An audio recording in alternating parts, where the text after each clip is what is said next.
1977, George Lucas formed a legacy. Force is with me, and I am with the Force. Inspired by mythology, his saga has become a passion for many. Feel the Force around you. His legend has become our story. It's true. All one of resistance. we are the spark that'll light the fire that'll burn the first order down. Rebellion. Rebellion is built on hope. And redemption. I am a Jedi, like my father before me. This is Star Wars Reactions. Remember, the Force will be with you, always.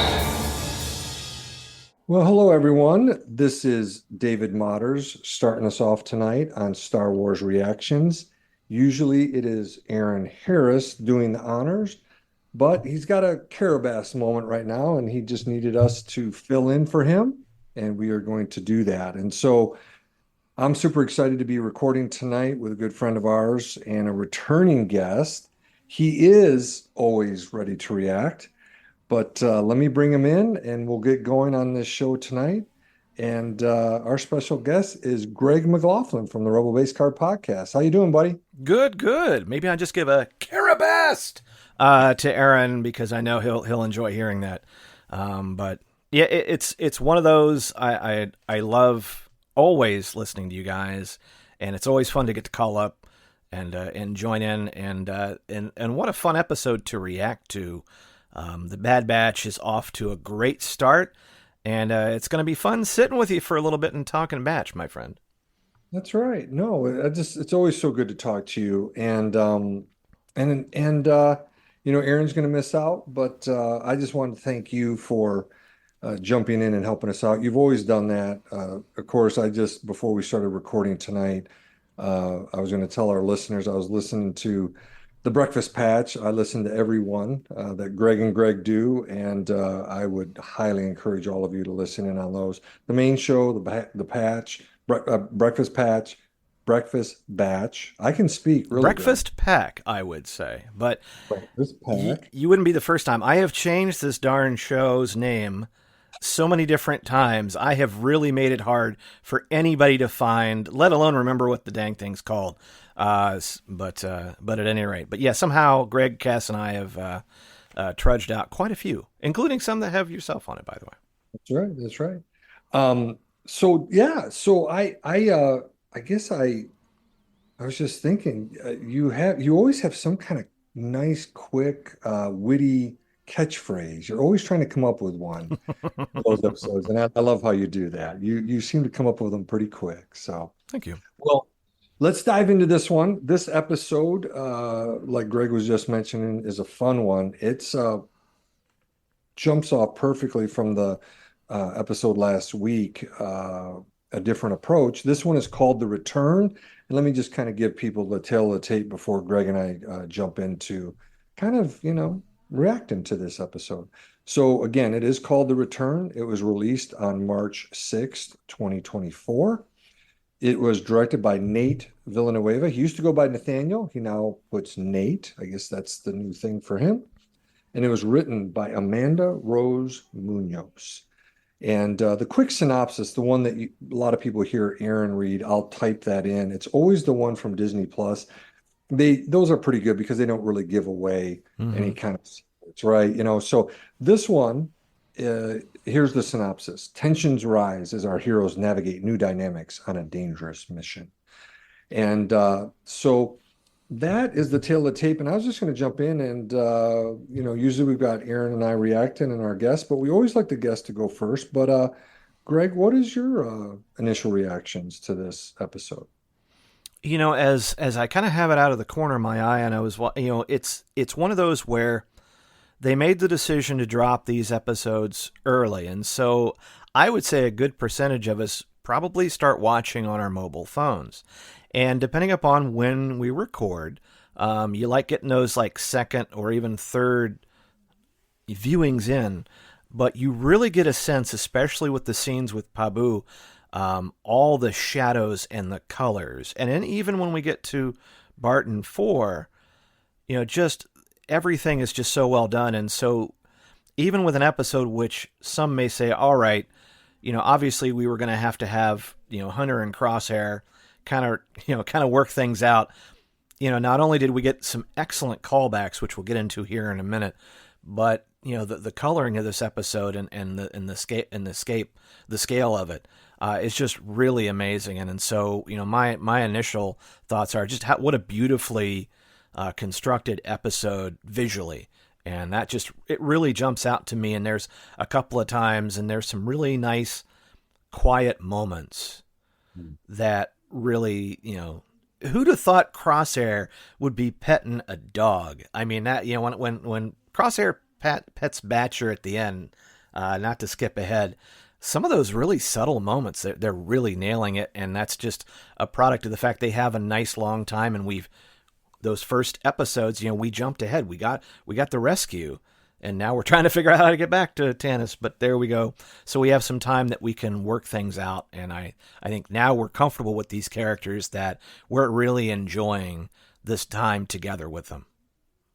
I think you looked at my notes. I think great minds think alike. I love how you described the visual storytelling, and my initial reactions are just how great it is when storytellers can end their series the way they hope is the best way. And what I kind of just wrote some notes to myself, I think about Filoni having 4 seasons to finish Rebels, the way he wanted. And now, Corbett and Rao, Jennifer Corbett, Brad Rao, and the writers, they're going to be able to end this story the way they want. And you can really feel it moving that way. I really enjoyed the return to this planet we first saw last season 2, episode 12, The Outpost. And like Greg says, we'll have him touch base on that a little bit. And, I was hooked the whole way. I love how this story's going. You mentioned it earlier, Greg, before we started recording. It's linear and it's moving that way. And I just get this feeling, because these creatives like Filoni with Rebels have the ability to tell the beginning, the middle, end, that this is going to be really, really good. And so I think overlay it with, like what you said, the beautiful visuals with Pabu and Barton 4. It's just incredible. So those are just some of my initial reactions. And what I was going to do is transition into just some talking points, as we always do. The first one is really, well, it's mentioned in the Disney Plus description, the tension in the crew. And so in this episode, we see a lot of that between Hunter and Crosshair and them working through the issues. But what are some of your initial kind of thoughts on Hunter and Crosshair and kind of what's happening between them? Did you see this playing out the way it did? It was so interesting. And just listening to, your episode, was it Jessica McKnight? Jessica McNair. Jessica McNair. He was like, you guys are like me. As soon as that episode went as they saw each other, you're just like, no, come on, I got to wait a week for this. And so the whole episode, you're just wondering, with the return, you're wondering, like, who's more passive aggressive? Hunter and Crosshair are both really doing it. And at this point, it's like almost a little grudge match of who's going to give in first. But what I like how it plays out is that I think it was a very batch way of resolving this conflict. Like I said, I'll be really curious when we talk about conflict resolution, with your psychology factoids. But, I think for us, we want to just hurry up and get to it. But I think the writers really kind of understood how these things work. I mean, Echo was calling. He's like, they didn't even have blood this time. Yeah, it's really getting better. And you're going, and it's kind of playful. And you're like, I don't know if they necessarily know if that's the best way, but I would say, I think they resolved it in the way they probably only could. But along the way, we've got a lot of great touch points. But yeah, for a while there's this staring contest, because even Crosshair is saying, like when she's asking him, like, what does it take? And then like he has this great quote where it's like, being a sniper is more than just looking through a scope. It's about patience, reading the environment, and knowing when eyes are on you. And then of course, Hunter's up there looking, and but even that one, there's another great line where Echo is hugging Omega, and Crosshair goes, "What? No hug for me?" And I thought Echo's comeback line was like, depends on how good your intel is. And I'm like, I like that response a lot. I'm like, okay, it's really sharp, but there's that pattern, but you can still see that tension. But I think it went about as far as I'm kind of happy that it got to play out in this. So I think it had the right time to kind of breathe and get it out, without going too far. But yeah, for a while you're just like, all right, come on, let's have it. And you're almost really relieved when Hunter comes out and starts going, there's more to this. You really gotta, we gotta have this out before the actual adventure kind of kicks into high gear. Yeah. No, well said. I really like that. And like you mentioned, I've been kind of interspersing some psychology corners in the middle of the episodes, and then I have the factoid at the end. But I wanted to piggyback off that because, again, you and I were talking a bit about the conflict resolution. What I was thinking about, and you got me really thinking about it, was, Jennifer Corbett's background is in the military. And so as she writes these, I'm sure she's thinking, how can I do this in a way, this conflict resolution, in a way that it's not cheesy and light and fluffy and all that? How would these individuals do it? Like you said, the joking between Crosshair and Echo, and then ultimately Hunter saying, "Hey, we do need to talk about it," and then of course. You said it so well earlier tonight, like leave it up to the batch to solve it in a way that involves a massive snowworm. We'll use a massive snowworm. Now we're better, right? We're good. Yeah, we're both good. But I'll say this from a psychological standpoint that, people are afraid to share things that just because we're afraid we're going to be judged. And everyone knows this, from young kids to my retired clients, And so with that being the case, there's the part towards the end where, Crosshair finally does the sigh. Hunter's walking into the kind of up the ramp, and ultimately Crosshair's ready to share what he wants to share with him. But there's a key psychological thing that is shown there, and I don't know if Brad Rao and Jennifer Corbett consult with a psychologist. They might not have to. Maybe it's just kind of, they're just really good writers and get it. But when Crosshair starts to talk about the things that he's done wrong, instead of judging Crosshair, the first thing you see Hunter do is mimic it and say, yeah, we've all had these issues. We've all made these. And then, yeah, Crosshair goes to another step and says, I've done things, bad things. And Hunter says, yeah, we all have things that we regret. That's the stuff that puts people at ease. That's what keeps people talking. That's what mends bridges. And, in psychology, we call that mirroring, or even paraphrasing back what someone said, right, to a large degree. Because one of the things that I think about all the time, Greg, is when, like, if you see people talking to other people, are they really listening to you and me? Or are when you and I see other people, is that person listening to that person? But when you paraphrase something back to somebody, they know that you listen, and right, not just that you listen, but that you have a pretty good understanding of what they said versus, oh yeah, I heard you, and you heard some of it. But again, those are some of the skills that we try to do in therapy sessions and stuff. It puts people at ease, and you could really see Hunter doing that.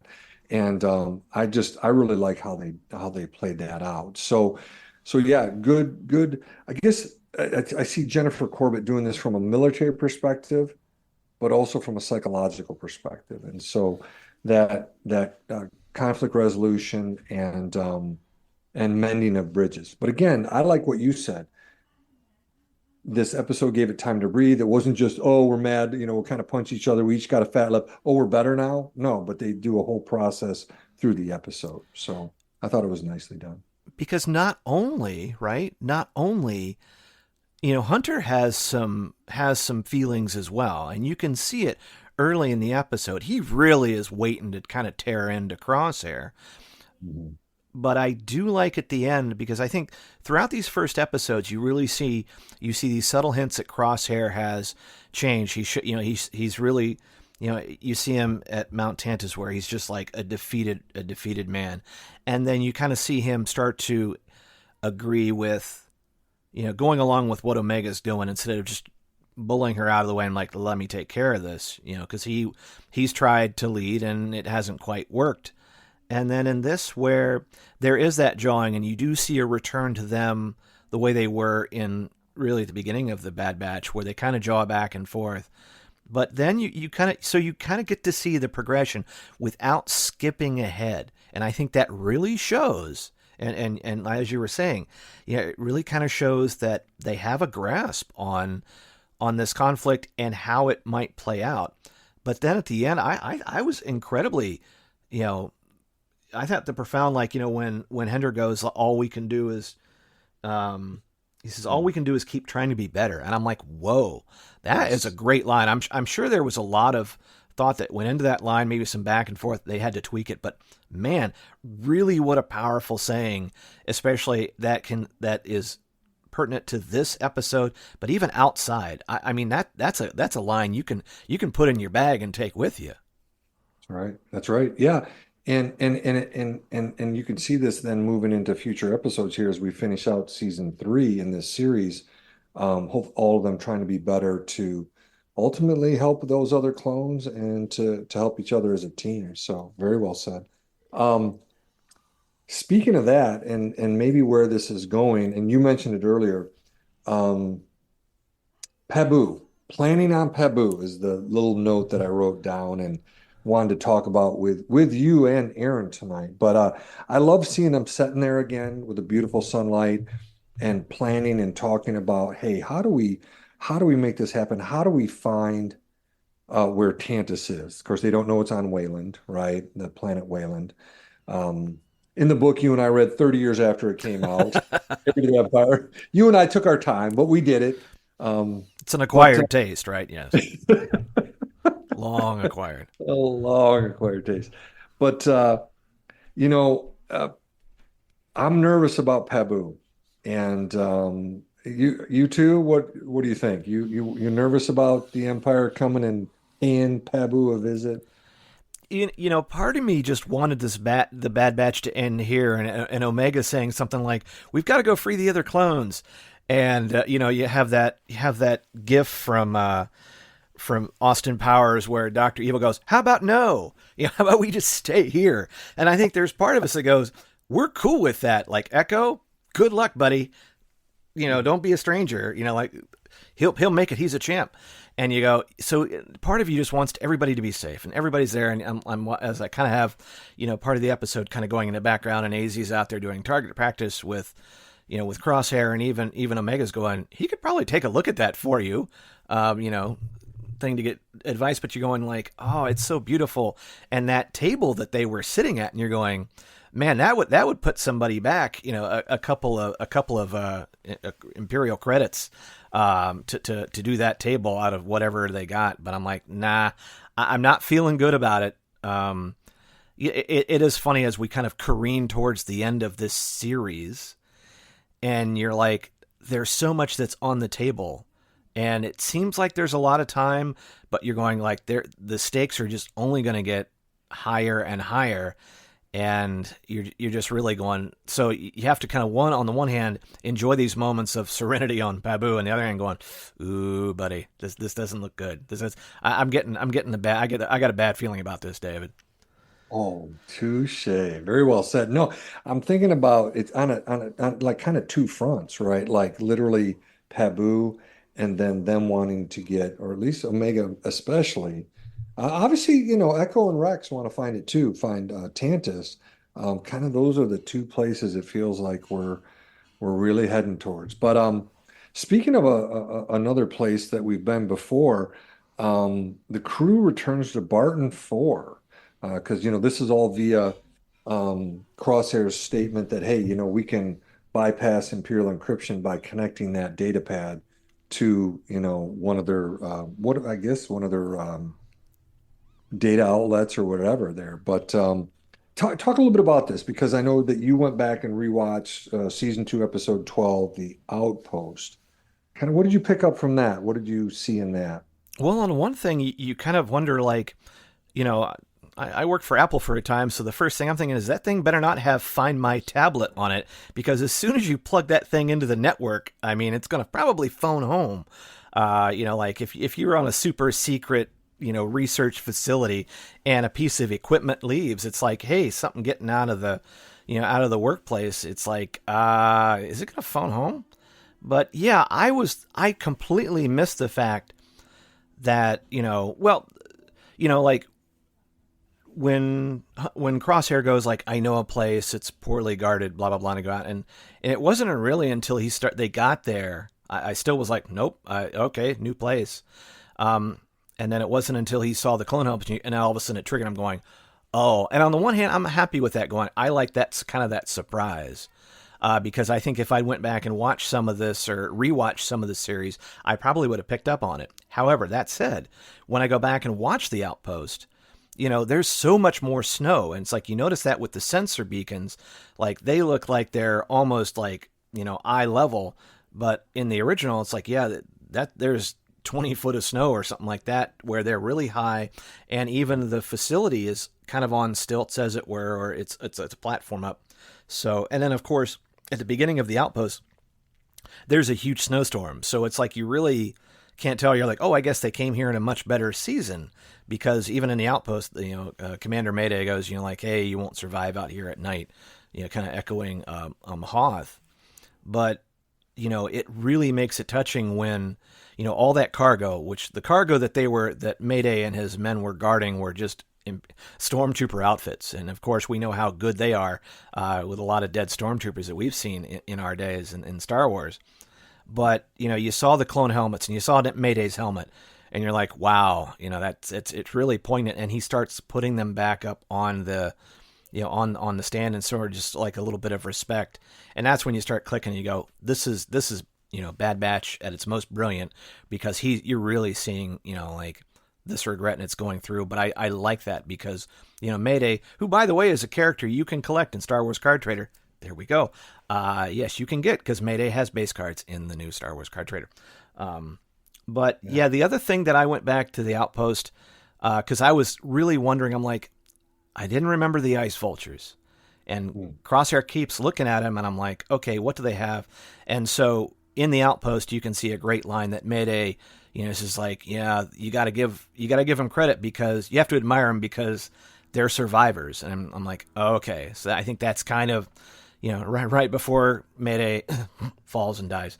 Spoilers for season 2, episode 12. Oh, The Bad Batch, which, hey, we're already here, so I can't. What have I really spoiled for you? But yeah, I thought it was a great callback. And it goes to show, and Aaron says this every week, he's like, there's no filler, everything's connected and all that.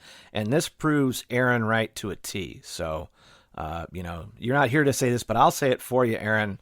I like when you say it, because you never quite know when these callbacks come in and they really go, and you go, oh, very good.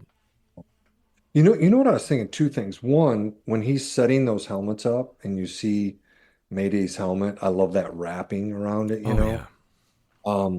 I was having flashbacks to Ahsoka and Rex, where they had put a lot of those clone helmets up. And of course, I'm in tears during that whole scene. And the music, thank you, Kevin Kiner, for making me cry. And so when I see Crosshair putting it up, I was flashing back to that, where, they've got, like I said, Ahsoka and Rex have put those helmets up from all the clones that had died in that crash as they were coming down after Order 66. But the other thing I was thinking about is, and you and I listen to other podcasts. You and Dr. Greg Cass talk about, a lot of other podcasts. You give a lot of shout outs and who you've been listening to. And when I listen to other podcasts, you'll hear that discussion about filler. And, I was driving home the other day and I was thinking about that. And I was like, if I was a writer on any of these shows, any of these Star Wars episodes, any of these series, or forget it, just what if you're a writer on a I don't know, any show on TV, on ABC, NBC, CBS, and you hear people call it filler. As a professional, you're like, what? I mean, that's like someone saying, like, calling your job filler, And so I don't know, it's just something that ran through my head, and that's pretty rough when you say that to someone. It's a filler episode. Well, tell that to the writer. They might probably don't want to hear that, right, Greg? Well, definitely. Um, And speaking of the worms, it's like, it's very poignant that we see a snow worm when Dune 2 still in theaters as we speak, and knows, Frank Herbert knows a thing or two about worms, and also not shy on the ink because that story is 900 pages long. Took me nearly all basic training and my military training when I was 18 to plow through that book, and I brought nothing else with. So, but I would say the same thing. It's interesting you bring it up because, yes, as people who were brought up on just the movies, and you get into TV shows, and it's something that Greg and I talk about a lot, is that what is a good length of a series, and we are seeing Lucasfilm and Disney Plus and all that with the Marvel and stuff try to figure out the combination, and it's not an easy combination to crack. And you see sometimes where it works really well, and sometimes you go, okay. But with the batch, we've gone through 2 seasons of 16 episodes, and so in this case, and I think it's easier, and especially 7 some seasons of Clone Wars where they were about a half hour, and so you can tell it a little longer story. And so if I'm a writer on the Bad Batch, one, it'd be incredible because you get to tell a little bit of Star Wars history. You get to color some things in. You might be able to come up with a new creature or a new character, something that is automatically canon. What would you not like about that? But you still have folks that are still grappling with how long should Star Wars be? And in some cases, they do a great job. Some cases you go, okay, that's great. But for us, you ask us at the end of the series when we're in between shows how we felt about that. Now we don't have any new Star Wars for a while, and maybe you have to say it after the Acolyte, but okay. My point is that ask me when there's not Star Wars on, would I like Star Wars on? I'd say yes, please. I'm not trying to do an Oliver Twist, but can I have some more, please? well said, my friend. All right. When I start talking to you, Greg, I can keep going for hours, so I got to stay on track here. I just, you and I bounce off each other. We do this. I mean, even when we're not recording, whether we're texting or talking, when you've been down here in Florida, it's such a joy. Thank you. Spending time with you and talking with you. So yeah, this is one of the talking points I wanted to bring up was just kind of you've mentioned it here a bit, but just Omega and the Bad Batch arguing and acting like brothers and sisters, and it's I just really like that little touch of humor and kind of Omega shaking her head when, like you'd mentioned, Greg, you see Crosshair and Hunter giving the stink eye to each other and the kind of the stare downs and all that, and even when Omega's standing next to Echo and he's like, yeah, there's no blood, they're making progress, and so I don't know, I think there's something to say about that, and it really, I think, starts to bring in, not, it doesn't, no, it didn't. They've been doing this since season 1, season 2, season 3, which is they are a family. And here they are growing more and more. And look, I guess with families, right, we have disagreements, you have arguments, you have issues, but ultimately, do you come back together and stay together? And so I just simply mentioned that. I got a kick out of some of that stuff.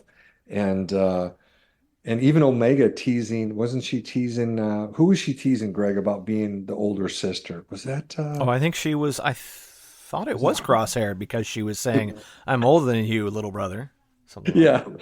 So I love stuff like that. Any other thoughts you have on that? I just wanted to throw that out there because I thought it was just nice to see. No, and you hit it in looking up, I'm looking at a scene of Omega and Crosshair after his target practice and just kind of looking at her. She just looks older, right? And with the hair and even with the dialogue, it's not, we've come a long way from, I've never been outside of Camino, this is dirt, right? And you're like, okay. But then again, remember Ahsoka in the Clone Wars movie and, very sassy, but very young, very sassy. And then by the end of the Clone Wars, we're just like tearing our eyes out. And so they won't have the number of seasons that the Clone Wars did, but they're really doing a good job of kind of maturing her. And she's seen a lot in this time, and, she's still young. I like Crosshair going, oh, you're still kind of a kid, but she has seen a lot and they're really kind of paying attention. when she's talking about, like, when they're at the table, when they're kind of at the breakfast table, as it were, they really take her input seriously. So she is a full-fledged member of the Bad Batch. And, I think the only thing that they kind of get grumbled about is they didn't really have a good comeback for whatever argument she's coming up with. All right, let's go. Record would go anywhere, but, Hunter's just sort of like, yeah. All right, I guess you got to come along. I guess we're doing this now. So nobody really has a good retirement plan. When if you or I on Pabu would be like, have fun, kids. I'm going to go down there and crack some coconuts open for a couple of weeks. That's what I'm saying. You and I would not leave. I would not leave Pabu. Nope. I'm telling you, that place. As we go through these, before we jumped on earlier this evening, I had to write this down, and this is just giving you credit, Greg, where credit is due. And if people want to go back and hear this, Greg called it back when he was on CWK with Dan Z and Mason Z for their coverage of the 3-episode premiere of season 3. And as I was listening to that, Greg said, okay, Hasbro, where's the Batcher Gonky 2-pack? And I'm telling you, after seeing Batcher, we got to talk about, you cannot talk about this episode without talking about Batcher. Him helping to dig and getting in the snow and helping out all the members of the crew. Him working with Crosshair as they track Hunter down underneath. Oh my gosh, I am loving this Lurkahound, right? Am I saying it right? Lurkahound. And so I just wanted to give you credit for that. Hasbro's going to send you some royalties, I think. Is that right, Greg? Or any? I've been trying to get Hasbro on the phone. They're not taking my calls, but I mean, I'm surprised how much they're using Batcher. Now I can still have contention with on the episode where Omega and Crosshair are trying to get off there, where like somehow Batcher got away from him and nobody noticed. But that's a small thing. But even this one, like I said, with Crosshair, gently, like petting, Batcher at the end of this. And yes, Batcher is a part of this crew that everyone is just like, yeah, you're a full-fledged member. The only thing Gonky can do at this point is like, I've got a couple of ports, man. If you want to charge your phone, I'm here. And that's it. My only gripe maybe about the episode is, where was Gonky, man? But maybe Gonky was getting an oil bath somewhere on Pabu, because Gonky knows, let's stay put, guys. Like I can go down, we can get out on the beach. I can charge your phones, man. I got a built-in Bluetooth speaker, man. You can just pump your tunes while you're hanging on Pep. While we're still hanging on. No, we got to go. All right, fine. Put me in the ship. But yeah, we gotta get the toy. We need to have the plush Batcher toy and the 2-pack. Got to make that happen, Hasbro. Yeah, and the Gonky there that's kind of has some lights that'll flicker a little bit and stuff. But I just got to have those up on a shelf. Maybe even here with all my Star Wars books and videos and everything. So, anyways, you called it. You get all credit for it, and I can't wait to have them. And once I do, we'll have fun talking about how we love our Batcher Gonky 2-pack. Got to do your notes when you get on the CWK, man. That's the show I do the most notes for. That's right. No, you got to prep. You got to bring it. Got to prep. Yeah. Right at this point, talking about prepping, at this point is usually where Aaron will ask me and the guest, is there any other points or little aspects of the episode that we didn't hit in talking points? Anything you're thinking about, Greg, that stood out to you or that you want to give a shout out to? In just looking, it's one, it goes back to just how gorgeous this series is. And even little things like, stuff that always kind of bothered me a little bit with Rebels. And I knew that the animation, they didn't spend as much as. And so whenever times you saw people lay down, they're laying down fully clothed. In this case, we're at least seeing that, there are subtle changes of clothes, or they're not as armored, right? You don't have to, as we're sitting here, quietly in the ship, we don't have to have the full pack and armor on. And you go, okay, I appreciate that, because sometimes these things can take you out of.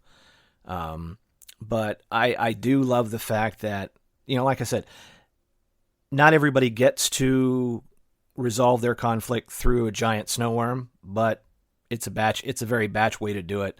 And I do think that these were great points where you can say, all right, I can see a thought end here. It trails on because now we don't still have coordinates for Tantus, and maybe there's an end game that happens there, but we know some bounty hunters are coming, so it's going to start ramping up again. And I think as we get deeper in, it's only going to get, we're going to really miss the halcyon days of just, this little romp where things happened. It didn't seem like a lot happened, but a lot happened in this episode. Yeah. You got me thinking about Joel Aaron and the work that he does.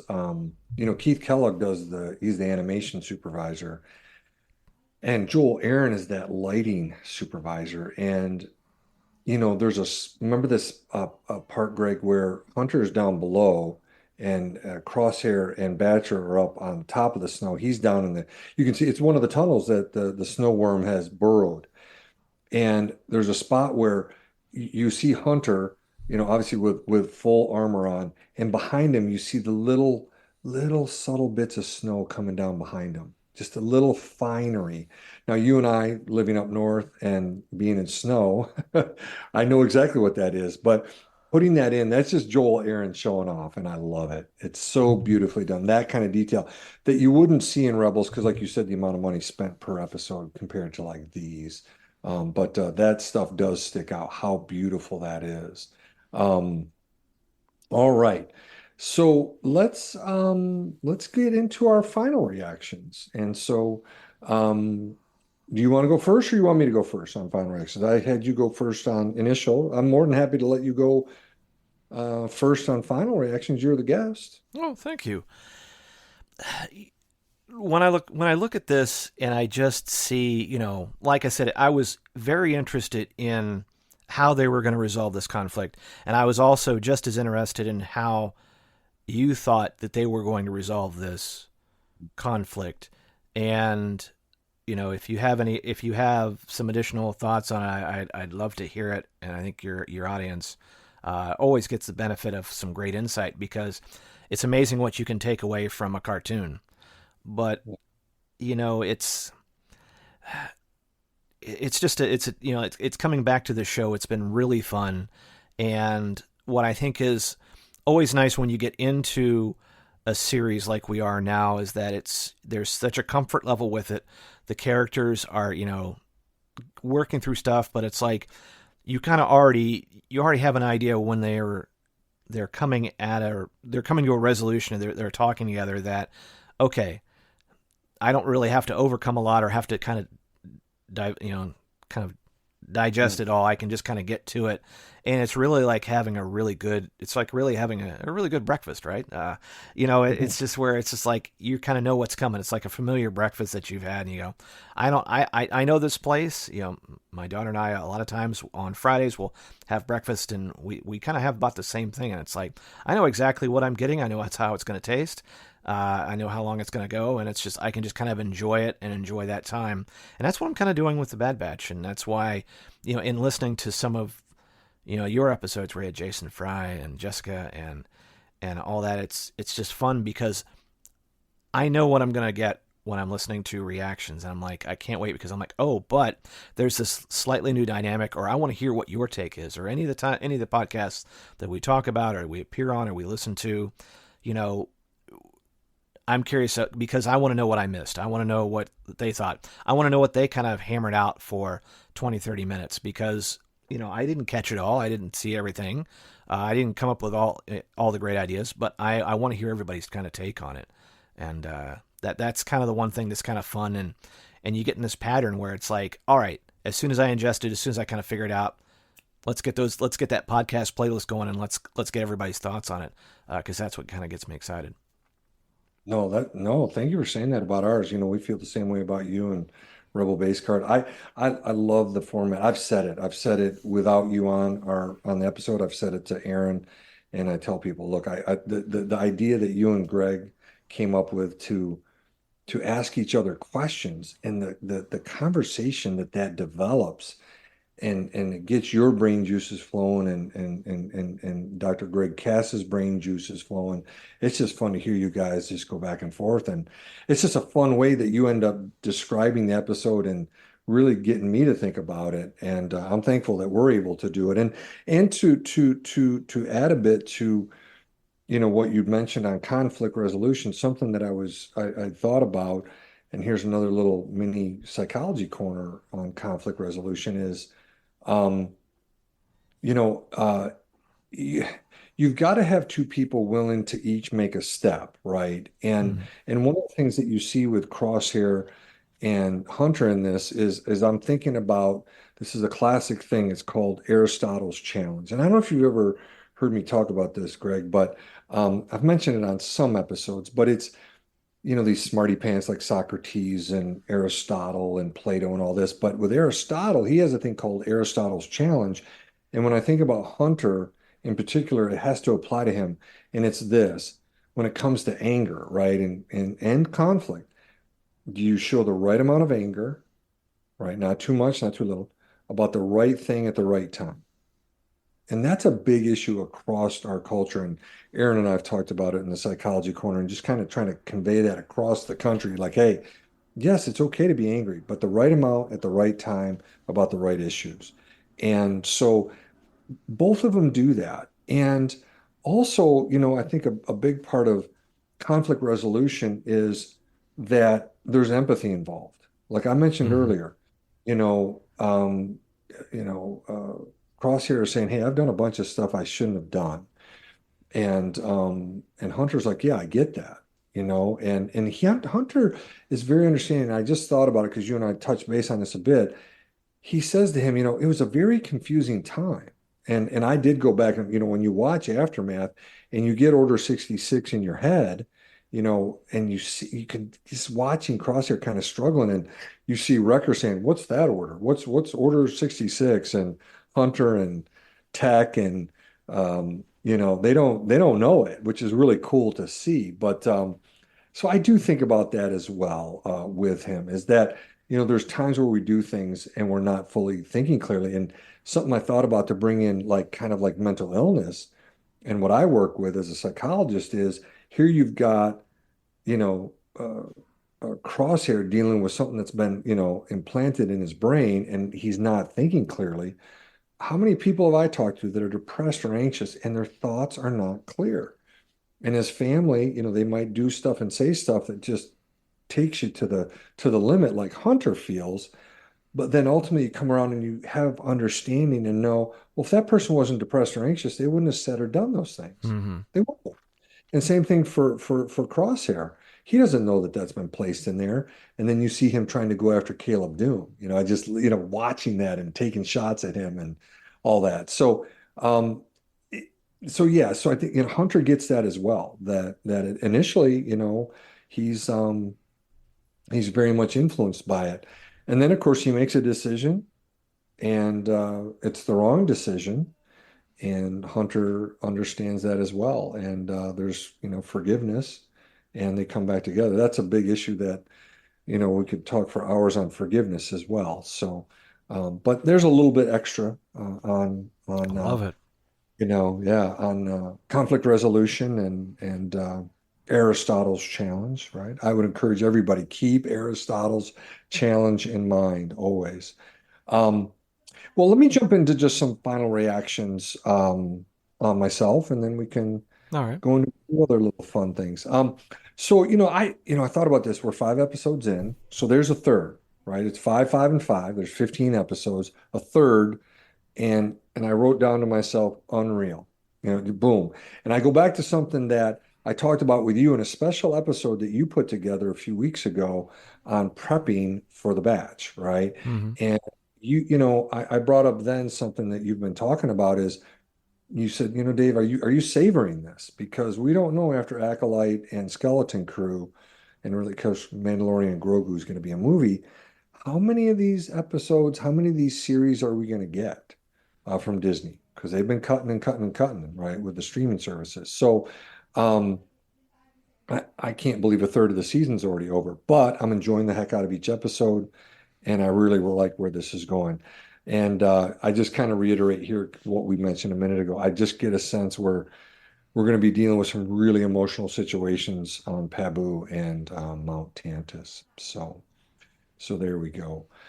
Um, I guess usually, Aaron has introduced me to do the psychology factoid. I'll just jump into it. Let me give a psychology factoid. This is it's morphed from the psychology corner, just because in terms of preparation time, I just haven't had as much. So I do have a factoid for each of our episodes. But here it is, Greg. Let me lay it on you.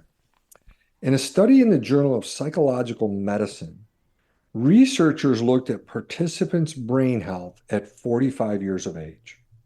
They found that individuals who experienced social isolation in adulthood, not necessarily childhood, but in adulthood, had an estimated brain age that was 1.73 years older on average than those persons who didn't experience isolation. And I think this fits in perfectly when we think about, some of the prisoners on Tantus and isolation and stuff like that. But I don't know. I've just been wanting to pull some of these things in. This also speaks to, being kind, spending time with people. I live in an area where there's a lot of people who've lost their spouses. A lot of my clients have lost their spouses and they deal with isolation. Part of our sessions helps them not be isolated. So isn't it interesting the effect that isolation has on the brain? The brains look older in people who are isolated. And so really kind of adding to this view since the beginning of time that humans truly are social creatures. So there's a little psychology factoid for you, buddy. I love it, and it's something that now, working as I did, I did part time at Apple for 13 years, and one of the things I loved about it was the fact that even at the time I was in my late 30s, starting there, but year after year, as retail does, and Apple was no different, that you got a fresh crop of folks, and they ranged in age. That some of them were very young, maybe right out of high school. Some were older, looking for either extra income or something to supplement. But I loved that. We always kind of joked that we always enjoyed like the fresh blood that kind of came in because it's a stressful job, but you love that vigor, that enthusiasm, and the attitudes of new folks coming in because it kind of breathed life into us. And you felt like, you almost felt like, you don't feel like a vampire, but you're like, oh, it makes you feel like when you first started, and that's why I kind of felt one of the things I've kind of missed from having been separated is that feeling of like, oh, like I know it was rare for someone, in my age to kind of be constantly, working with new, fresh, younger folks, of all different ages. And it was kind of fun because then it's like, bringing in fresh ideas and music I haven't heard of, movies I haven't seen, games I haven't played, and all this. And I may not see them, but it was just, you felt like you were more connected than when you kind of, when you're just at my regular job, and there's some of the coworkers I've had for years and years. They're lovely people, but it's just one of those things where it's like, it is that kind of like, oh, wow, I knew what I had. And that's like just anybody who leaves, like Kelsey just retired from the Eagles, and 40 minutes to tell somebody that's a long time, and crying the whole way. And that's, I love the fact that he had that reaction, but I think it's the same way. It's one of those things where these athletes will always say, I miss the camaraderie. I miss that because yes, that is something that not everybody gets, or maybe you don't get at certain times of your life where in school you take it for granted, in college you take it for granted, maybe your first couple of jobs where you're constantly getting new stimuli, but then when it kind of really settles down, I could see it. And especially in the clones that are already advanced aging, it's only going to make them feel older and, less connected. And, I like the fact that it's reflecting that in the show. Yeah, yeah. You just got me thinking about the clone when we see Tamora Morrison playing that clone in Obi-Wan Kenobi. You remember he's on what was it, Dayu? Is it the planet? Kind of think that's it. He's sitting there panhandling, just by himself. Even though there's tons of people around, he's isolated and by himself. So we want to do that. We'll keep the psychology factoids going. I love doing it with you and talking psychology with you, Greg. It's fun. And so look, Aaron's not here. Mm-hmm. But you and I said, hey, you know what? Either we're going to do a Star Wars dad joke of the week Because you have to. because you have to, or It's non-negotiable. right, it's non-negotiable, or we would throw a few out there because I went to a website here with all these Star Wars dad jokes. We're gonna throw a few out there and just see what Aaron picks and does it next week with our special guest who's going to be on then. So we'll let that person endure it. So I was going through a few of these. Well, some of these are ones people know, but let's go back to this is 101 of them, right? You found this fast, by the way, too. I don't want to underscore the fact that because I was like, I would even, it's one of those things where I yield the floor to Aaron on these, and I'm like, all of a sudden he's like, oh yeah, I got a list right here. I'm like, dang, David, you snatched that right up. Boom, yeah. So, how about this? Here's one that Aaron could pick from. Why is Yoda such a good gardener? Okay, so you can pick from that one. You know why? What is this one here? Oh, I like this. Which Star Wars character sells hot dogs? That's a fun one. These are groaners. I'm just telling you. Let's see. How about this? Okay. This is right up your alley and Apple and all this. Which program do Jedi use to open PDF files?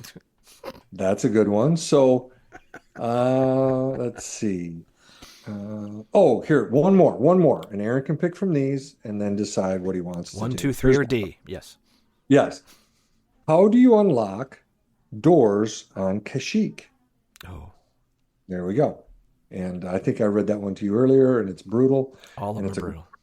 All of them are brutal. So, Aaron, there you go. You're welcome. We did that to set you up for next week, and we ended up not missing. We kind of did, to a certain degree, miss the Star Wars Dad Joke of the Week, but we'll play it on there. Let me do this. At this point, we always like to ask our guests, where people can find you and talk Star Wars and trading cards and all that good stuff. Go at it. Where can people find you, buddy? Well, for one, thank you for having me on. And like I said, it was, I always appreciate being on Reactions. It's fun. And I could sit and listen to you do the Psychology Factoids. Cause it reminds me of a nice, college class where sometimes you would just go and I'm like, I'm here to learn.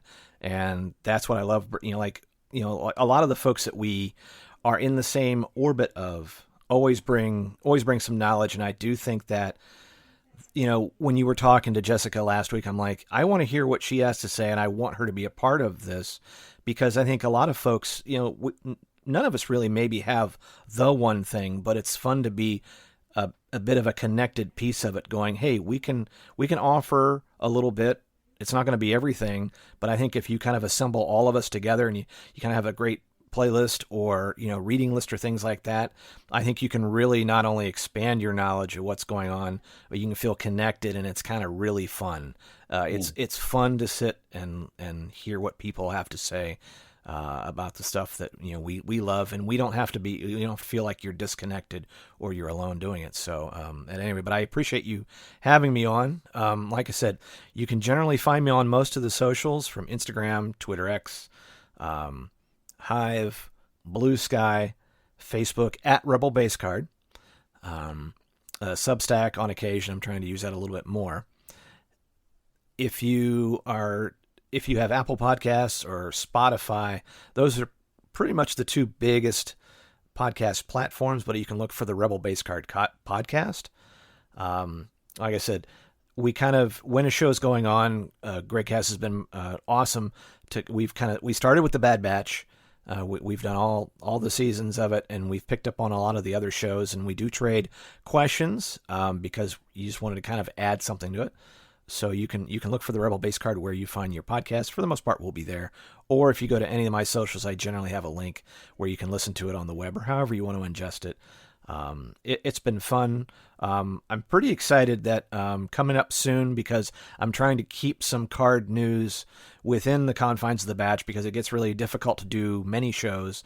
I don't know how Dan Z does it, where he can pump out a lot of shows during the week, but that's why he's Dan Z, right? So Mark Newbold from Fantatrax will be on the upcoming show. He was awesome, and we have a very nice conversation about many things that are happening in the Star Wars. He is a very good Star Wars guest to have on, so I'm really excited about that.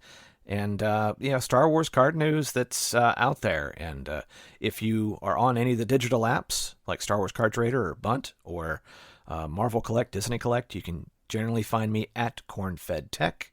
That is a username I picked when I still had a tech blog many, many, many moons ago. But that's generally where you can find me. Just recently, I was on the Scarif Live stream, and we talked about Star Wars trading cards, and as they found, the hard part's getting me to shut up about them. So, but there you go. You can look for Scarif Live or the Scarif Scuttlebutt on YouTube, and you can see me there in all the card geekdom. Nice. I love it. I love all your card stuff. It is not addiction. It is passion. It is passion. Yes. Well, usually Aaron reels off all the places that you can find us. I will do this to start with. You can find Aaron on Twitter X at TAHarris121079. You can find me at David_Modders, MODDERS. That's on Twitter X. Instagram, just my name, David Modders. Blue Sky, you heard Greg mention his. Mine's davidmodders.bsky.social. And then I think we're like kind of similar to what Greg mentioned. If you put in SW reactions in most of the podcatchers, you'll find us pretty quickly and stuff like that. So I actually just remember, Greg, I told you I need to get the list from Aaron, but.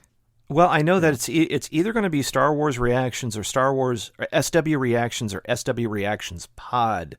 So there is a difference between it, but generally, if you look and you see the Reactions logo, which you probably see in this podcast, you'll see it. That's usually a good telltale sign that you are on the right track, because I know there's a lot of different, especially with the number of podcasts and things out there. Sometimes there's an overlap on name, but. Yeah, and then you guys also have that great SpeakPipe, where people can send in their voicemails on how they feel about the episode, which I've done on occasion. It's kind of cool. Yeah. No, thank you. You do it so good. Because I'm used to Aaron doing it, and you're used to doing it on your podcast. So I got to get that list printed out, and then I can actually do it kind of all official. But I will do this. I know Aaron's not here, and usually he ends it with encouraging people to be nice, to be kind. We're trying to really encourage that, particularly in a world that is pretty difficult and not nice at many times. So I want to make sure I do that for Aaron. And I will just thank you one more time for being on, my friend. Appreciate it so much. And remember, this is your place for elegant discussion for a more civilized age.